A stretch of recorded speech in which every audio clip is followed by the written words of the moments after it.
Bienvenidos al debate de France 24, soy Santiago López González.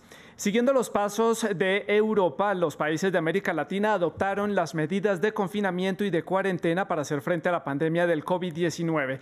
Pero una cosa es confinar cuando se tiene un sistema de salud robusto, un sistema de bienestar y una economía sólida, como Alemania, los Países Bajos, Dinamarca y Noruega. No es el caso de los países latinoamericanos. Entonces queda la pregunta, que es tal vez el punto de partida del debate de hoy, si era necesario confinar. Las cifras de contagios siguen ascendiendo dramáticamente en América Latina. Las economías también tuvieron que ser reabiertas rápidamente para evitar el colapso de los países. Y los sistemas de salud, algunos ya están saturados y otros ya están completamente colapsados. Todo esto mientras se alarga y se alarga y se alarga la llegada del tan esperado pico de contagio que todavía no llega a los países de América Latina.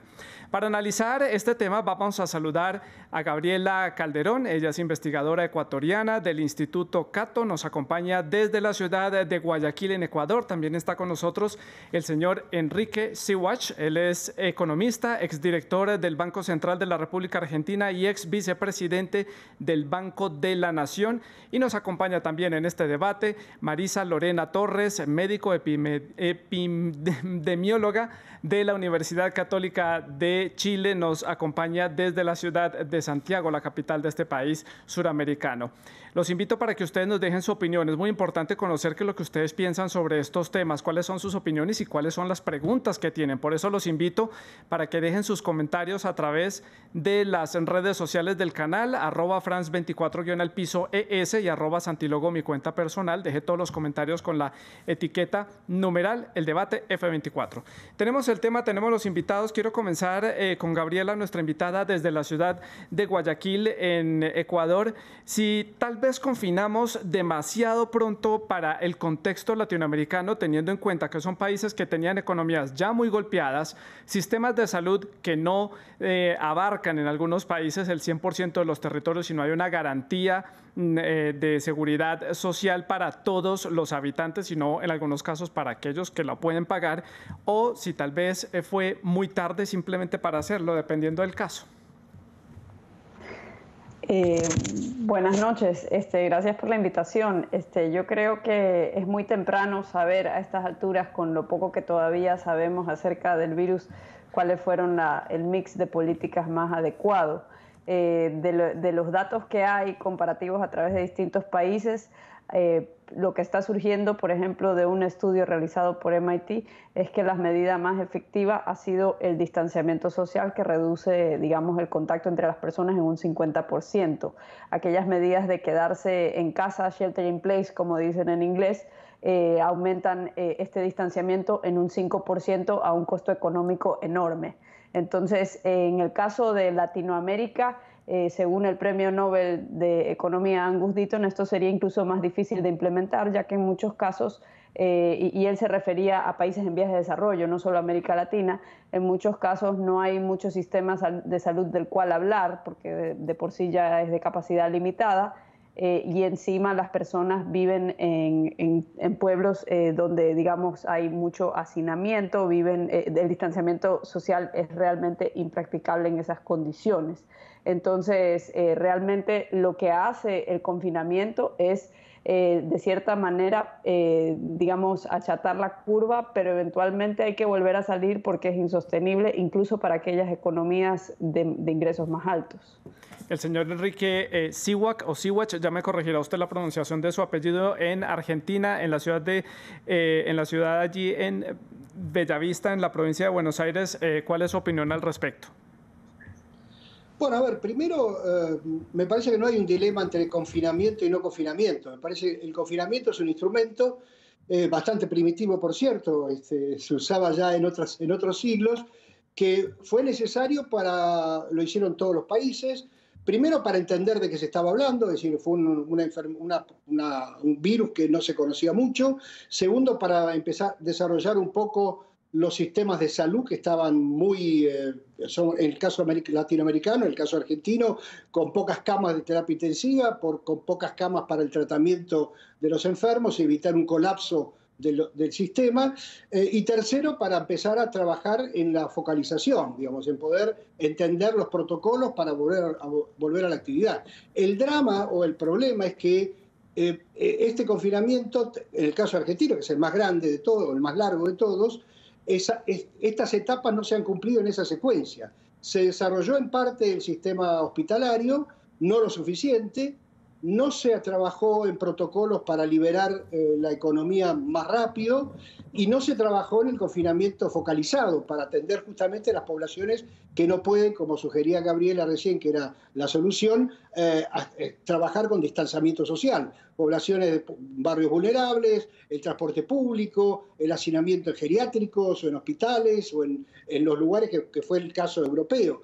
Entonces, el confinamiento sirvió en un principio para entender, para tomar las medidas necesarias en materia hospitalaria, pero se prolongó demasiado, no se han hecho las cosas que hacían falta para poder liberarlo, y ahora estamos en el peor de los mundos porque todavía seguimos con peligros en el sistema sanitario y la economía ha sufrido gravemente porque mantener 100 días la economía a media máquina o a un cuarto de máquina es terrible, además de los efectos sobre el resto de las enfermedades, sobre la vida de la población. La gente no resiste este tema de cuarentenas tan largas. Entonces creo que hay un problema de timing y de secuencia más que un problema de confinamiento sí o confinamiento no. Timing y secuencia. Nos quedamos con esa reflexión de nuestro invitado. Quiero conocer ahora la opinión de la doctora Marisa Lorena Torres desde la ciudad de Santiago, en Chile. Su opinión, ¿confinamos demasiado pronto o tal vez en algunos casos muy tarde? A mí me parece que el confinamiento es una estrategia epidemiológica de gran utilidad, sobre todo, tal como lo mencionaba Enrique, frente a un nuevo virus que no conocíamos en su totalidad. Recién los médicos han estado aprendiendo estas últimas semanas, gracias a las publicaciones de los médicos europeos, a cómo tratar y a conocer la historia natural de la infección. Quiero señalar que los países latinoamericanos no solo se han visto afectados por las características de sus sistemas de salud, sino también por un proceso demográfico particular en que América Latina estaba con un proceso de envejecimiento poblacional acelerado en un contexto de pobreza. Entonces, teníamos determinantes socioambientales que han sido también factores que han influido en la manifestación de la pandemia. La pandemia, como cualquier otro desastre, genera un caos, y la gestión de este caos, que de alguna forma está trabajada a través de estas estrategias de distanciamiento social y confinamiento, es algo que estamos viendo y evaluando en el proceso día a día. Y tal como se señaló, es difícil anticipar o predecir en qué momento vamos a tener una meseta y va a bajar, porque la hipótesis de tener una inmunidad de rebaño cayó totalmente, dado las características de la historia natural de esta infección. Es imposible esperar una inmunidad de rebaño y esperar que una gran cantidad de gente se infecte. Tenemos que evitar cada caso día a día, con todas las estrategias que podamos. Pero estamos viendo que se está demorando mucho en muchos de los países llegar a ese pico de contagio. Cada día se están reportando miles de contagios, pero todavía no llegamos al tope. Todos los días se vuelve a romper el récord y los gobiernos simplemente están esperando, seguimos esperando y seguimos esperando, y se está alargando. Estamos como en una larga meseta que parece que no va a terminar. Tal parece que nos está pasando un poco lo que le está pasando a Suecia, que prefirió dejar que la gente se contagiara en cierta medida, pero tampoco ha podido llegar al tope. Doctora Torres. Bueno, yo creo que aquí ha habido un problema que nos sucedió a todos los países, ¿cierto? Todo el mundo ha estado un poco choqueado porque esto ha sido un proceso muy rápido, muy dinámico, y probablemente con el susto de tener una sobredemanda en los hospitales, de repente se fortaleció esa estrategia, dejándose de lado y la estrategia esencial, que es el trabajo comunitario para el rastreo del caso índice y el aislamiento de los contactos. O sea, esa es la estrategia que hoy día todavía se debe fortalecer. Lo que no hacemos hoy día nos va a repercutir en 2 semanas más. Por lo tanto, hay que cambiar la lógica. Si bien es cierto, tenemos que fortalecer nuestras salas UCI, UTI con ventiladores y con otras estrategias de oxigenación, necesitamos trabajar en forma paralela, pero con el 90% de los esfuerzos a nivel comunitario, levantando las redes sociales y fortaleciendo las comunidades, sobre todo en territorios vulnerables, en zonas de pobreza, fortaleciendo las organizaciones sociales para trabajar con ellos. Hay que considerar y valorar el capital social y cultural y comunitario que tenemos con las comunidades. Sí, señor Sihuac, en Argentina, esto nos va a costar económicamente mucho a los países latinoamericanos y claramente ya las economías venían afectadas, ya la desaceleración de muchas de las economías de la región era evidente, caso Argentina, caso Brasil, caso México y caso Perú también. Esto se está prolongando más de lo que estábamos esperando. Entonces vamos a aproximarnos a un abismo económico simplemente por estar esperando precisamente ese pico de contagio y por estar confinados en buena parte de nuestros países. Mira, yo creo que el problema no es que estamos esperando o que se está demorando demasiado. Creo que el problema es que no estamos haciendo lo que hay que hacer. Es decir, volviendo a la estrategia, si la mejor estrategia es el distanciamiento social, el distanciamiento social no se puede aplicar en ciertas poblaciones. Entonces, tenemos que aplicarle el confinamiento a esas poblaciones, básicamente las más vulnerables, testear, aislar, hacer lo que se llama la supresión y con ese mecanismo poder atacar a estas poblaciones. Mientras tanto, todo el resto, la población no vulnerable, la que puede hacer distanciamiento social, tiene que estar volviendo a la economía. Es decir, hay protocolos, hoy están funcionando varias industrias, muchas industrias en Argentina y en otros países con ciertos protocolos, sin contagios, y esos protocolos se deberían generalizar. El problema es que estamos aplicando la medicina del confinamiento a los que no la necesitan, porque podrían mantener distanciamiento social y seguir en su actividad, y aquellos que lo necesitan no lo estamos aplicando porque no estamos concentrando ahí los recursos, que es justamente en los sectores vulnerables, en el transporte público, aumentar la frecuencia de los transportes, usar transporte privado para disminuir las frecuencias del transporte público, pero claramente nos va a costar mucho si seguimos así, no solamente por el plazo, sino porque no estamos solucionando el problema, sino que en todo caso estamos esperando a que el problema se resuelva solo, y como en el caso argentino estamos entrando recién al invierno, es probable que el problema tarde mucho en resolverse, que tengamos problemas en el sector sanitario y que además tengamos problemas en el sector económico, o sea, estamos en el peor de los mundos. Entonces creo que aquí el problema otra vez no es confinamiento o no confinamiento, es saber seleccionar a quiénes hay que confinar para lograr que se propague lo menos posible el virus, testear, aislar y atender, y a quienes por la actividad que desempeñan, porque no necesitan el transporte público, porque no hace falta usarlo tanto, o diseñar protocolos para que la actividad económica se reanude lo mejor posible, ¿no es cierto? Sí, y es un costo no solamente económico, sino el alto costo en el número de vidas que se van a perder a lo largo de estos meses mientras se toman decisiones. Gabriela Calderón, en Guayaquil, su opinión. Bueno, lo que yo creo que sí sabemos ahora y que los modelos no lo consideraron, modelos que han sido severamente cuestionados, y lo que ya conocemos acerca del virus es que no todas las personas tienen el mismo potencial de propagación, ni en todo lugar hay la misma probabilidad de contagiarse. Eso es conocimiento que debería ser utilizado para diseñar políticas de aislamiento o distanciamiento social inteligente, no esta medida de machetazo medieval de encerrar a todo el mundo y cerrar las economías, lo cual es simplemente insostenible y lo cual amenaza con causar más muertes que el mismo virus. Por ejemplo, la UNICEF dice que 1,2 millones de niños podrían morir en países en desarrollo durante los próximos meses, producto del desastre económico causado por estas medidas de supresión extremas. También se va a duplicar, según la ONU, quizás la cantidad de personas que sufran de hambrunas. La Fundación Bill y Melinda Gates dice que 1,4 millones de personas morirán de tuberculosis debido a las restricciones implementadas. Muchas personas, por miedo a, hacer cosas como reanudar la vacunación de sus hijos, vacunas de rutina, están dejando de hacerlo y son vacunas que deben hacerse en un momento oportuno porque luego ya pasa el tiempo y no sirven de nada esas vacunas.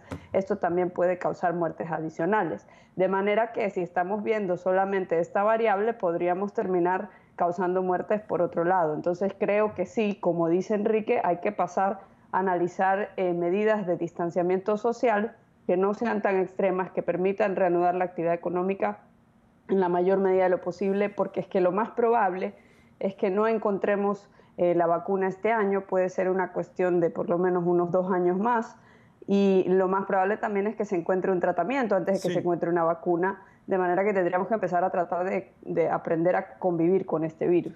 Gabriela, pero lo difícil aquí para los gobiernos latinoamericanos es que a la mayoría de los presidentes les ha costado su popularidad por el manejo de la crisis y les ha costado en esos índices de favorabilidad entre los ciudadanos. Y venir ahora a cambiar la estrategia no puede ser tomado por los ciudadanos como un mal paso en su desarrollo de la política contra la pandemia y costarle esa imagen política que es lo que le apuestan a los presidentes y los gobernantes.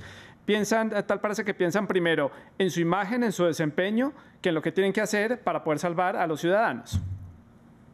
Bueno, como se ha visto, mucha de la política de salud ha sido determinada en base a criterios políticos y no a criterios científicos, dado que en la comunidad científica no hay mucho consenso acerca de este virus que es todavía muy desconocido. Eso de ahí es algo muy lamentable, algo muy penoso, pero frente a esa realidad, lo que ha sucedido en varios países de América Latina, le puedo decir que eso ha sucedido en Ecuador, ciertamente ha sucedido en países como el Perú o en países como El Salvador, la gente ha empezado a violar la disposición legal porque simplemente tienen que salir a la calle para poder comer. Son poblaciones que no tienen reservas para seguir en el encierro, lo cual es un lujo de pocos en varios países. Y lo que pasó aquí en Ecuador es que esa presión desde el sector informal de la economía, que viene a ser, por ejemplo, 6 de cada 10 trabajadores trabajan en el sector informal de la economía ecuatoriana, esa presión terminó forzando la mano de los alcaldes del país y del gobierno. El gobierno descentralizó el proceso de semaforización, permitiendo que los cantones, es decir, los alcaldes del país, tomen la decisión acerca de los grados de apertura económica. Y hoy gran parte del país se encuentra en el semáforo amarillo desde hace más de un mes y no ha habido, digamos, un repunte significativo. Al menos en Guayaquil, que fue donde peor embate tuvimos del virus, tenemos 25 días sin muertes por coronavirus. Sí, Guayaquil, que fue en un momento el foco de la pandemia, no solamente en Ecuador, sino un punto de concentración en América Latina, y la atención estaba en este puerto en el Pacífico por la gran cantidad de casos que se estaban registrando. Enrique, en Argentina, su opinión, este balance que tienen que hacer los presidentes y los gobiernos en general sobre las medidas para adoptar, usted mismo lo dice, un cambio en las políticas, adoptar otro tipo de medidas y de ideas para ir solucionando la situación paso a paso, pero ellos piensan, tal parece, en el costo político que esto tiene. Bueno, lo que pasa es que, primero es grave que cuando se trata de la vida de la gente estén pensando tan egoístamente, entre comillas, si pero es que lo piensan así, no me consta.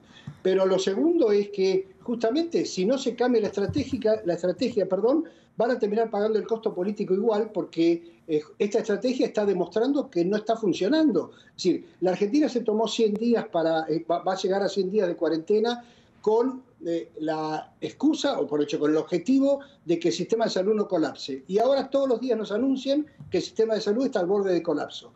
Además de eso está el problema económico, y además de eso está el problema que los sectores más vulnerables, insisto, son los menos cuidados. O sea que esta estrategia claramente parece no estar funcionando. Entonces, que esté funcionando ahora, porque estamos mejor que el resto de los países de la región, no significa que al final del día termine funcionando. Entonces, me parece que estamos a tiempo, justamente gracias a lo que ya pasó, estamos a tiempo de, insisto, de aplicar todas las medidas de confinamiento y de atención y de testeo a los sectores vulnerables y de ir con protocolos inteligentes y sensatos y digamos, imponiendo la distancia social y manteniendo a los grupos de riesgo donde corresponde, etcétera, ir liberando las actividades económicas para minimizar un daño que ya es muy, muy fuerte. La Argentina va a caer más de 10 puntos de su PBI este año, y si seguimos así va a caer todavía más, y como usted mencionaba, o vos mencionabas en la introducción, estábamos débiles ya antes de entrar. Estamos con el problema de la deuda, estamos con un déficit fiscal financiado solo por el Banco Central. O sea, necesitamos recuperar el balance, por supuesto, entendiendo que la prioridad es la salud y la vida de la gente, pero el balance entre confinamiento y economía en un sentido más amplio, porque al final del día, creo que lo decía recién Gabriela, la gente termina desconociendo esto porque sus necesidades son sus necesidades. Hoy uno recorre el conurbano bonaerense, muy cerca donde estoy yo ahora en este momento, y no notás, digamos, el confinamiento, porque la gente no tiene forma de estar confinada en ese contexto. Entonces, dado que el confinamiento no se está haciendo igual y que los contagios vienen de allí, lo mejor es reconocer que hay que actuar de otra manera, que hay atacar justamente ese sector, tratar de minimizar los problemas allí y lograr que la economía siga funcionando en el resto, ¿no?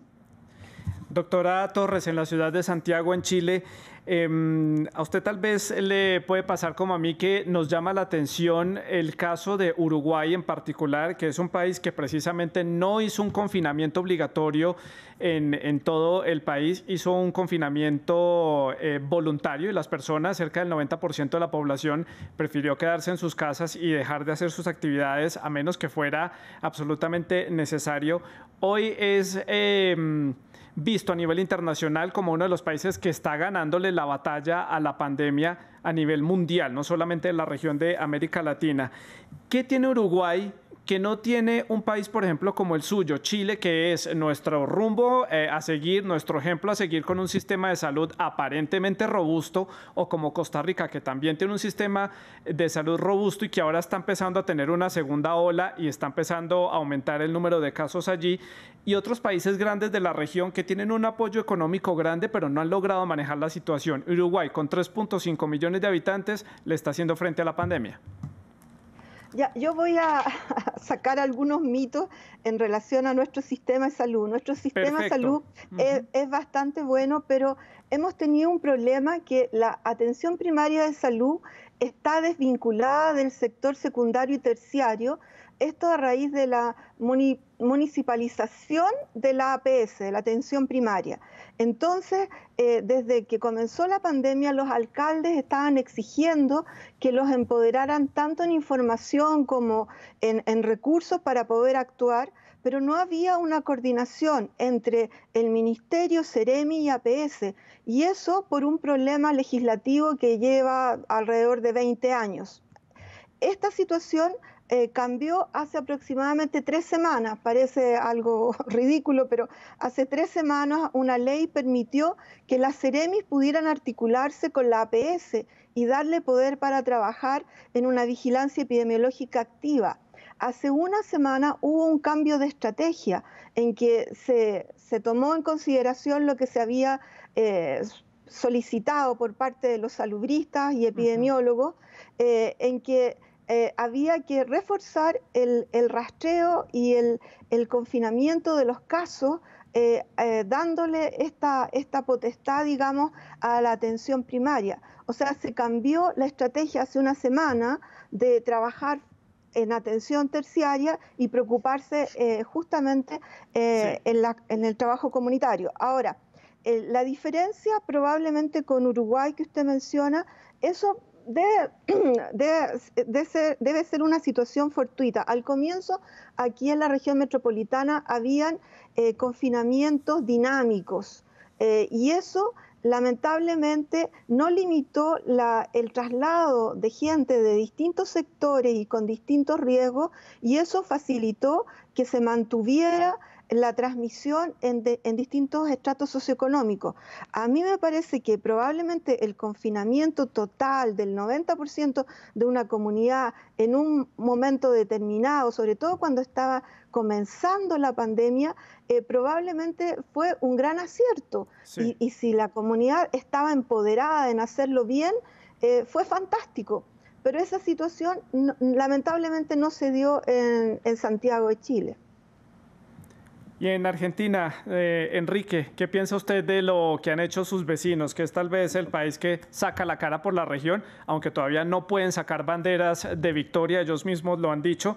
Costa Rica, ya lo decía yo, Hace 2 semanas estaba sacando sus banderas de victoria contra el COVID y hoy la realidad es otra, están aumentando los casos y parece que la situación empieza a ponerse un poco más seria de lo que ya era. ¿Qué piensa usted? Bueno, ahí claramente Uruguay tiene una ventaja importante. Primero en su demografía, no tiene hacinamientos, digamos, no tiene subterráneo, no tiene trenes urbanos en donde la gente se hacina y para ir a trabajar.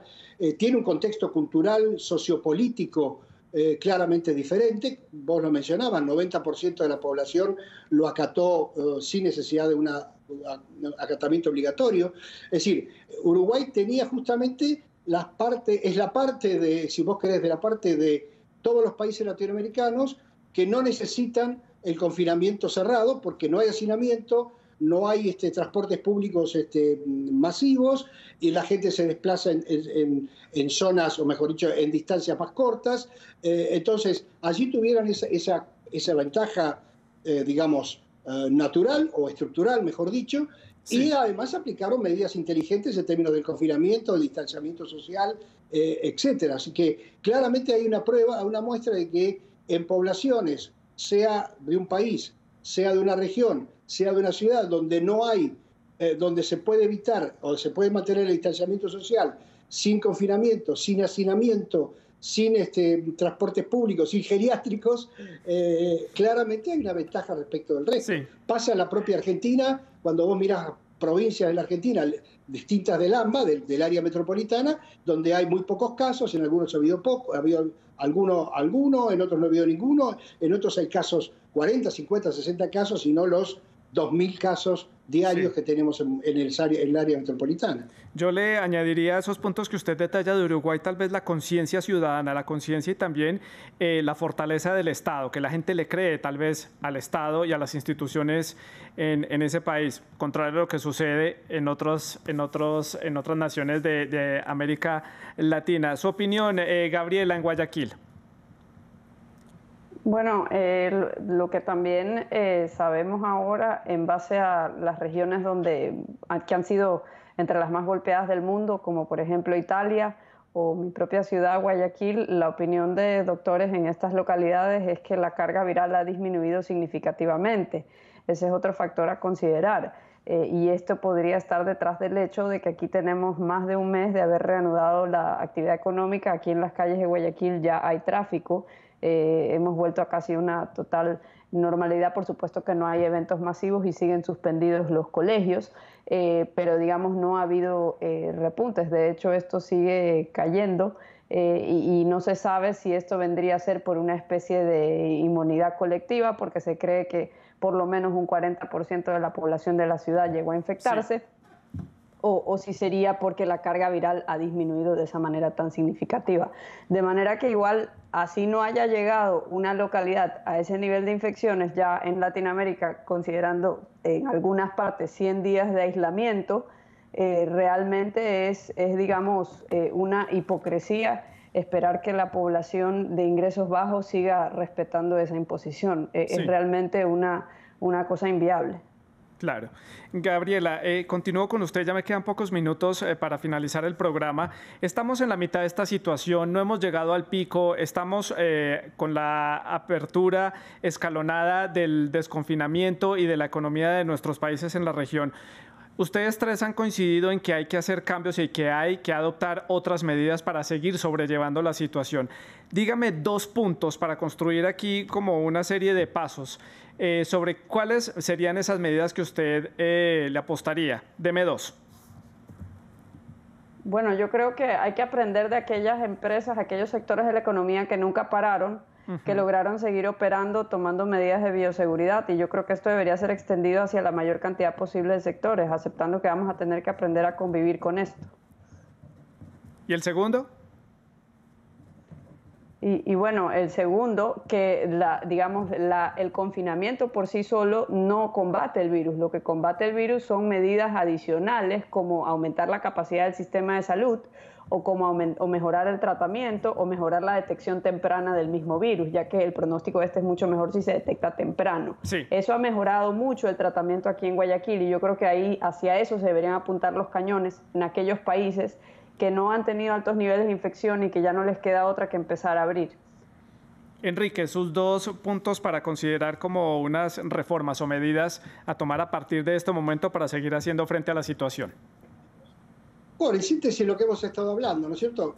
Ser mucho más inteligente en los protocolos para poder abrir abrir la actividad económica y trabajar muy intensamente en aquellos sectores y aquellas áreas en donde efectivamente las medidas de los protocolos de distanciamiento social no se pueden aplicar. Y hay un punto que no hemos mencionado hasta aquí, pero que fue fundamental en Asia, usar mejor la tecnología.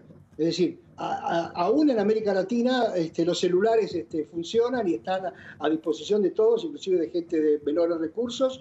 Los programas, los software están a disposición y se podrían haber utilizado y se pueden todavía utilizar para trabajar mejor en el tema de grupos de encuentro, de aislamiento, de quiénes están cerca de quiénes. Implica un control social, es cierto, y el peligro que en algunos países de América Latina, sobre todo en la Argentina, de estas cosas, sí. Pero claramente hay elementos tecnológicos que se podrían estar usando, insisto, para minimizar un tema con los que, como venimos diciendo, va a haber que convivir mucho tiempo, ¿no? Sí, doctora Torres, sus dos aportes. Esto todo nos sirve como gran conclusión del debate. Bueno, fortalecer el trabajo en atención primaria de salud para hacer el rastreo de casos y el de contactos, y un trabajo colaborativo intersectorial para apoyar a los sectores más vulnerables. Y quería aportar que la vacuna, hay una vacuna china que ya van a empezar a usar en Brasil y también en Chile, en nuestra universidad, el doctor Alexis Kalergis ya está preparando todo para probar esta vacuna a la brevedad, en un mes, 2 meses, así que probablemente haya esperanza de tener una vacuna a fines de este año, principios del otro. Es una vacuna elaborada en China. Una vacuna que estamos esperando en la comunidad internacional. Hay varias apuestas desde diferentes países del mundo para tratar de tener una vacuna que sea efectiva. Esta sería una de las primeras en ser empleada. Hago el gran resumen de estos puntos que ustedes han dado, que serían como unas ideas de esas modificaciones y esos pasos a seguir para mitigar un poco el impacto de esta pandemia, tanto a nivel sanitario como a nivel económico. Seguir el ejemplo de los casos de éxitos de empresas que han logrado mantenerse funcionando a pesar de los confinamientos, seguir fortaleciendo los sistemas de salud, mejorar y hacer protocolos inteligentes para las aperturas escalonadas, el distanciamiento social también inteligente. Hay unos sectores que no necesitaban haberse ido al confinamiento. Tecnología, aplicaciones, software, fortalecer la atención primaria y atención a los sectores más vulnerables de la sociedad de los países latinoamericanos. A los tres invitados, muchas gracias por haber estado con nosotros, gracias por sus puntos de vista, gracias por haber compartido con nosotros sus comentarios e ideas, y a ustedes gracias por la sintonía.